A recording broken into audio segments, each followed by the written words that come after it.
Janet Collins was an African-American pioneer in the world of dance. Born on March 7, 1917 in New Orleans, Louisiana, Janet has had a passion for dance since she was young. However, being born in the South, it was very hard for her to join a studio because of her skin tone. At the age of 4, Janet moved to Los Angeles, California. There, at the age of 10, Janet began her dance journey with a woman named Carmelita Maracci. By the time Janet was 15 years old, she auditioned for Leonide, Massine, a Russian ballet choreographer and director of the Ballet Russe de Monte Carlo. Janet Collins was accepted into the studio. However, Mr. Massine said that for Janet to perform with his company, she would have to paint herself white.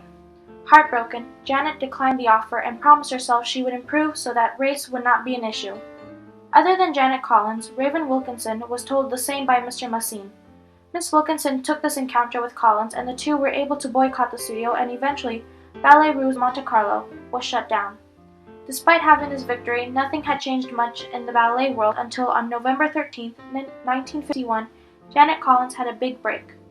Janet Collins had gotten the main role in Ida at the Metropolitan Opera. A newspaper article was released the day of her debut that talked about Janet Collins and the man who hired her, Ruldolph Bing. Mr. Bing overtook the establishment in 1950. Mr. Bing said that he had no problem in having an African American perform for his company. Thanks to Janet Collins, the box office sales of the Metropolitan Opera increased. This was a major accomplishment for Miss Collins because of how ballet's history with racism.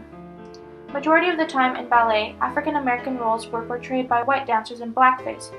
For Janet Collins, this was a major issue in the ballet world and is an extremely disrespectful gesture towards African Americans. After her acceptance, Janet Collins went on to work with the Metropolitan Opera from 1950 to 1954. When she retired, she ended up working as a dance teacher.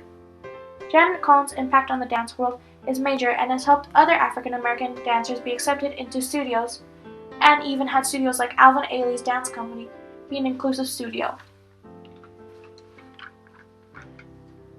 With her being accepted into the Metropolitan Opera to being the reason that so many dance studios are inclusive, Janet Collins has paved the way for African American dancers.